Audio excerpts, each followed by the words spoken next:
Alabado sea Jesucristo y María Inmaculada. Bienvenidos a este domingo 27º del tiempo ordinario.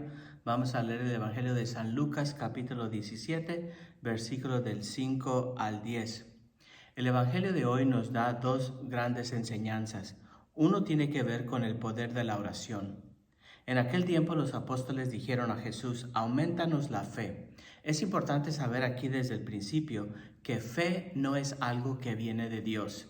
Fe no es algo que Dios da a algunos a la capacidad máxima, en otros les da lo adecuado, a otros les da una media porcentaje, a otros les da un poquito menos y a otros no les da nada. La fe no viene de Dios. La fe es la respuesta de nosotros mismos a la acción de Dios en nuestra vida. La fe aumenta en cuanto aumenta mi apertura a la gracia de Dios actuar en nuestras vidas. Entre más yo esté dispuesto a recibir de Dios, más va a aumentar mi fe. La fe no es algo que Dios da a algunos y niega a los demás. Y también nos hace ver que el poder de la fe no es necesario pedir más, no es necesario aumentar nuestra fe. El Señor les contestó: si tuvieran fe, aunque fuera tan pequeña como una semilla de mostaza, podrían decir a ese árbol frondoso: arráncate de raíz y plántate en el mar, y los obedecerá. ¿Qué nos quiere decir el Señor? Que basta un poquito de fe para hacer grandes cosas.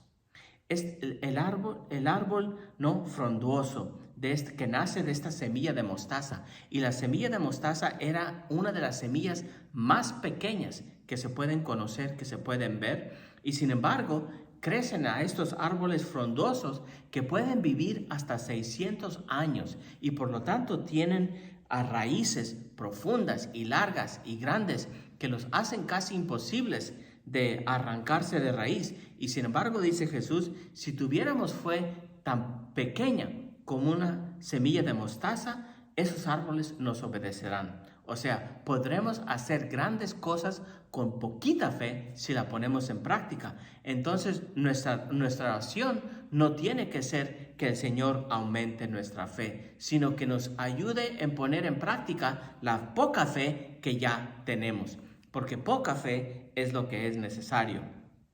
La segunda lección nos viene sobre las responsabilidades del discípulo de Jesús.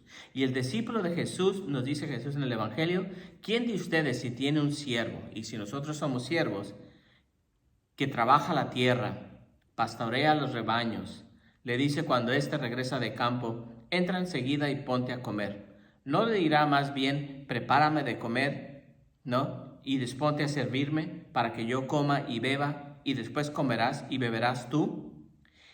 Jesús nos está hablando de la responsabilidad de los discípulos de Jesús.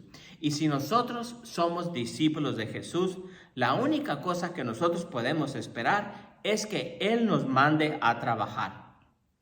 El Señor nos manda a arar a los campos, a cuidar a las ovejas, a cocinar, a limpiar y así a servir. Y no nos tiene que asustar el hecho de que Jesús nos mande al trabajo.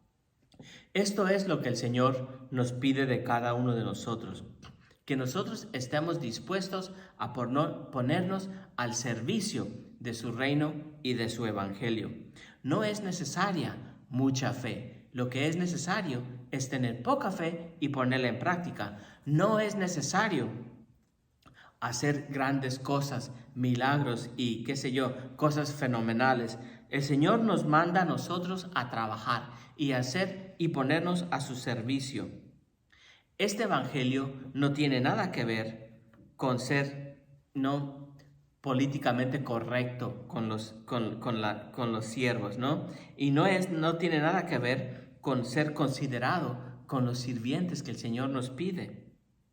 El Señor nos está enseñando que nosotros tenemos ciertas obligaciones como servidores del Señor y que nuestras obligaciones son aquellas de ponernos al servicio del Señor sin esperar ninguna recompensa, sin esperar ningún reconocimiento. El Señor nos manda a hacer solamente lo que Él nos pide y no se requiere ningún reconocimiento especial.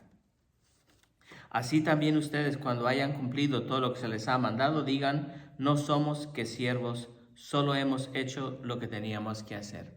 O sea, cada uno de nosotros puede ser reemplazado. Cada uno de nosotros somos temporales. Alguien va a venir después de mí y va a hacer un trabajo igual o mejor que yo. Y eso es lo necesario que nos pide el Señor. Es que nosotros busquemos hacer lo mejor que se puede en este momento, en el día de hoy, y no esperar nada más. El único reconocimiento que tenemos que esperar es el poder ser llamados servidores del Señor. Dios los bendiga.